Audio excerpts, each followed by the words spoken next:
Have you ever felt trapped by the past, as if invisible chains pull you back, no matter how hard you try to move forward? What if I told you that those wounds, those deep scars left by trauma, hold the key not only to your suffering, but also to your healing? This is not just about surviving. It's about transforming pain into purpose, fear into wisdom, and shadows into light. And there's no better guide for this journey than Carl Jung, the visionary psychologist who dared to explore the darkest corners of the human psyche. If you're ready to understand yourself in a way you never have before, keep watching. Now, more than ever, it's time to face what lies beneath. Because what we're about to uncover together could change everything you thought you knew about healing. Let's begin. Trauma doesn't just disappear. It lingers in the body, echoes in our dreams, and repeats itself through patterns we barely understand. But for Carl Jung, trauma wasn't just damage. It was a message from the unconscious, a cry for integration. Jung believed that every wound carries meaning, not just pain, but purpose. He saw trauma as a doorway. Painful, yes, but also sacred. A place where the soul demands attention, where something deeper needs to be known. Unlike Freud, who focused on the past as the source of neurosis, Jung looked at trauma as unfinished business between the conscious self and the hidden parts of the psyche. These are the parts we've buried, out of shame, fear, or survival. And until we bring them into the light, they continue to shape our lives from the shadows. Imagine your mind as a house. Some rooms are bright, familiar, comfortable. Others are locked, dark, dusty, filled with memories you'd rather forget. But these forgotten rooms still affect the whole structure. They creak at night. They leak into your dreams. And sometimes, without warning, they collapse. That's trauma. That's the unconscious knocking. So how do we open those doors safely? How do we stop running from ourselves and start embracing the fullness of who we are? Jung had a radical answer. We must descend. We must go into the darkness willingly, not as victims, but as explorers. Because only when we confront what haunts us can we reclaim its power. Only then can we truly heal. But this journey isn't easy. It asks for courage, for honesty, and above all, for awareness. Stay with me. In the next few minutes, we'll dive into the heart of Jung's approach to trauma and discover why facing your shadow may be the most transformative act of your life. Jung called it the shadow, that hidden, disowned part of ourselves, where trauma often resides. It's not just about dark impulses or repressed desires. It's also where we bury our pain, our shame, and the parts of us that didn't fit into the world we grew up in. Think about it. When you were a child, certain behaviors were rewarded, others punished. You learned quickly what was safe to show and what needed to be hidden. Over time, these buried pieces formed a kind of exile within you, disconnected from your conscious self, yet still alive, still active. Trauma deepens this split. It forces parts of us into hiding, not just from others, but from ourselves. But Jung saw something most didn't. The shadow isn't the enemy. It's a guide, a keeper of lost wisdom. And healing begins when we stop rejecting it and start listening. So how do we begin this dialogue with the unconscious? Through dreams, symbols, and inner conflict. These are the tools Jung used to navigate the psyche. He believed that trauma often reveals itself indirectly, through nightmares, recurring thoughts, or even physical illness. These are not signs of weakness. They are signals from the soul, urging us to pay attention. One of his most powerful, Insights was the idea of amplification, the process of exploring personal experiences through universal myths, archetypes, and cultural symbols. When someone is stuck in their pain, Jung would ask, "What ancient story does this remind you of? What myth has walked this path before you?" Because trauma isolates us, but myth reminds us we are never truly alone in our suffering. In one case, a woman came to Jung deeply depressed after a painful betrayal. She felt broken, unworthy, discarded. As they worked together, she began dreaming of Persephone, the goddess who was taken to the underworld, only to return transformed. Jung helped her see that her descent wasn't punishment, it was initiation. And that changed everything. This is the heart of Jungian healing. Transformation through confrontation. Not avoidance, not denial, but integration. You don't heal by forgetting the wound. You heal by understanding its place in your story. And here's the truth many avoid. Some traumas cannot be erased, but they can be recontextualized, given new meaning, woven into the fabric of who you are, not as scars of shame, but as marks of survival.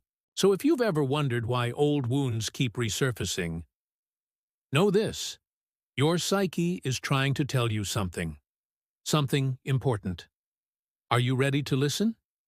Stay with me, because next we'll explore how Jung approached the actual work of healing. We'll uncover the stages of inner transformation and reveal why embracing your shadow may be the key to unlocking your truest self. The journey of healing, according to Jung, is not a straight path. It's a spiral. We circle the same wound again and again, each time from a slightly higher vantage point, until one day we see it for what it truly is, a teacher.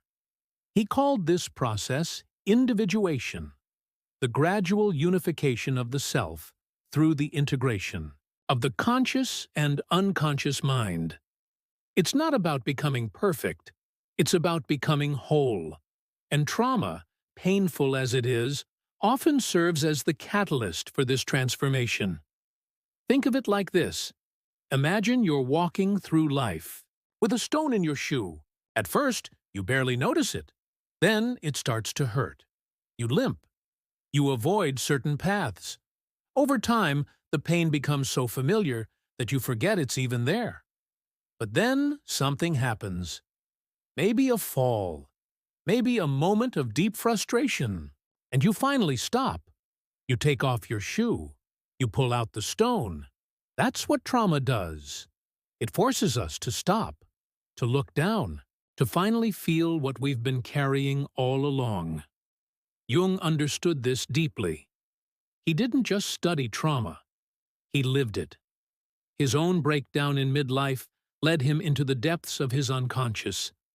For years, he walked the edge of madness, recording every vision, every dream, every fear. And from that darkness, he emerged with a new understanding of the human soul. He realized that healing doesn't come from avoiding suffering. It comes from going through it, with full awareness, not alone, but guided by the symbols and inner figures that speak the language of the unconscious. One of the most powerful tools he used was active imagination, a practice where you enter into dialogue with your inner figures, your dreams, your fears, your memories. It's not about fantasizing. It's about engaging with the psyche as if it were real. Because, in a way, it is. Through active imagination, Jung helped patients face their worst nightmares, not to be overwhelmed by them, but to understand them. To ask, "What are you trying to show me? Why are you here? What part of me have I forgotten?" Because trauma disconnects us from ourselves, from our bodies, from our emotions, from our purpose. And healing begins when we start reconnecting those Lost threads. Let me tell you about a man who came to Jung after surviving war. He had nightmares, flashbacks, a constant sense of dread. He felt broken beyond repair. Instead of trying to erase the memories, Jung invited him to sit with them, to write them down, to give voice to the soldier inside him who still stood frozen on the battlefield. At first, the man resisted, but slowly, as he wrote, something shifted. The soldier began to speak. He wasn't just angry or afraid. He was loyal, protective, still watching over the friends he couldn't save. And in that moment, the trauma changed. It didn't disappear, but it became meaningful. That's the power of facing your inner world. Trauma stops being a curse and starts being a calling. So how do you begin? Start by listening. Pay attention to your dreams, your recurring thoughts, the parts of yourself you reject or fear. Ask yourself, what part of me has been silenced? What emotion have I refused to feel? Then, make space for it. Write it down. Speak it aloud. Draw it. Dance it. Give it form. Because healing isn't about fixing what's wrong. It's about remembering who you truly are. And here's the secret many don't want to hear. Sometimes, the only way forward is to go deeper. So if you've ever felt stuck in your healing, if you've tried everything and still feel lost, know this: you're not broken. You're being called to descend, to explore the hidden chambers of your soul, to meet the parts of you that have waited in silence for too long, and to bring them back into the light. Stay with me, because in the final chapter of this journey, we'll reveal the ultimate key to healing trauma according to Carl Jung. And it might surprise you. At the heart of Jung's vision lies a radical truth. Healing trauma is not about returning to who you were before the wound. It's about becoming who you were always meant to be. Trauma changes us. It reshapes our minds, our bodies, our sense of self. But transformation doesn't come from erasing those changes. It comes from understanding them, from recognizing that even in pain, there is purpose. Jung called this the transcendent function, the process by which we move beyond the conflict between opposites, pain and healing, light and shadow, what was and what could be. It's not about choosing one side or the other. It's about creating something new from the tension between them. This is where true growth happens. Many people seek healing hoping to return to the person they were before the trauma. But Jung knew that such a person no longer exists. And perhaps they never should again. Because trauma, painful as it is, opens a door to depth, to awareness, to compassion, both for yourself and for others. It strips away illusions. It forces authenticity. And in its wake, if we are willing to walk the path, it leaves behind a stronger, more integrated self. But integration does not mean forgetting. It means looking back at the wound with clear eyes, no longer running, no longer hiding. Instead, saying, "This happened to me, and I have survived." And survival is not the end of the story. It's the beginning of a new one. Jung once said, "There is no coming to consciousness without pain." And indeed, the journey into the unconscious is rarely comfortable. It asks everything of us: courage, honesty, surrender. But it gives back something greater: meaning. You may never know why certain things happen to you. You may never receive the justice, apology, or closure you deserve. But you can choose how you carry that pain forward. You can let it define you, or you can let it transform you. Let me tell you about a woman who came to Jung after years of childhood abuse. She had tried therapy, medication, even years of silence. Nothing seemed to reach the core of her suffering. Jung didn't rush her. He didn't try to fix her. Instead, he helped her witness herself. Through dreams, art, and deep inner dialogue, she began to see her pain not as a stain on her soul, but as a crucible. In time, she discovered something unexpected. Within the darkness, she had developed an extraordinary capacity for empathy, for seeing through masks, for holding space for others' pain without fear. She became a healer, not in spite of her trauma, but because of it. That is the paradox of healing. Often, the very wound we wish to erase becomes the source of our greatest strength. So ask yourself now, what has my pain taught me? What part of me has grown because of what I've been through? If you can find even one answer to that question, you are already on the path. The final step in Jungian healing is what he called the realization of the self. Not the ego, not the personality, but the deeper center of being that connects us all. It is not found by escaping who we are, but by embracing every part of ourselves, even the broken ones. And when we do that, truly do that, something shifts. We stop living from our trauma and begin living with it. We stop fearing our past and start honoring it. We stop seeing ourselves as victims and begin to recognize the wisdom hidden in our wounds. This is not a quick fix. It is not a miracle cure. It is a lifelong journey. But it is a journey worth taking, because liberation is not found in forgetting your pain. It is found in understanding it.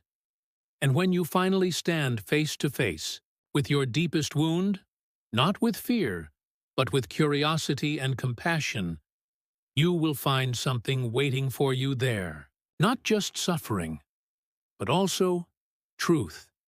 And in that moment, you are no longer bound. You are free. Thank you for walking this path with me today. If this resonated with you, if any part of this journey touched a place inside you that longs to be seen, then share this video. Let someone else know they are not alone.